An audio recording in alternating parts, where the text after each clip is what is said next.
Hi friends, இன்றைக்கி வந்து பார்த்திங்கன்னா மணி சேவிங்ஸ் அண்ட் இன்வெஸ்ட்மெண்ட்டை பற்றி தான் நம்ம பார்க்க போகிறோம். ஓகேங்களா? பணத்தை சேவ் பண்ணி வச்சுருந்தா மட்டும் போதாது, அதை இன்வெஸ்ட்மெண்ட்டும் பண்ணணும். ஏன்னா நம்மள நிறைய பேர் வந்து மணி சேவ் பண்ணுவோம், நம்ம சேவிங்ஸ் அப்படியே இருக்கும். ஆனால் வளர்ச்சி இருக்குமான்னு கேட்டிங்கன்னா கண்டிப்பாக வளர்ச்சியே இருக்காது. ஏன்னு கேட்டிங்கன்னா இன்ஃப்ளேஷன் காரணமாக வருஷம் வருஷம் மணியோட ரேட் வந்து குறையும். ஓகேங்களா? இன்ஃப்ளேஷன் என்னன்னு கேட்டிங்கன்னா பணவீக்கம்னு சொல்லிட்டு சொல்லுவாங்க.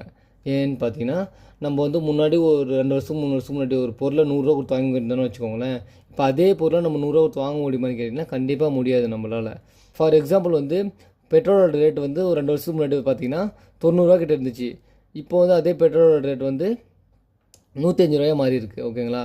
ஒரு லிட்டர் வந்து முன்னாடி 50 கிட்ட இருந்துச்சு, இப்போ பார்த்தீங்கன்னா 55 மாறி இருக்குது. ஓகேங்களா?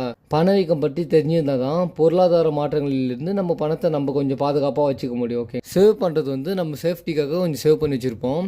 இன்வெஸ்ட்மெண்ட் பண்ணுறது நம்ம பணம் வந்து நமக்காக வேலை செய்யும். ஓகேங்களா?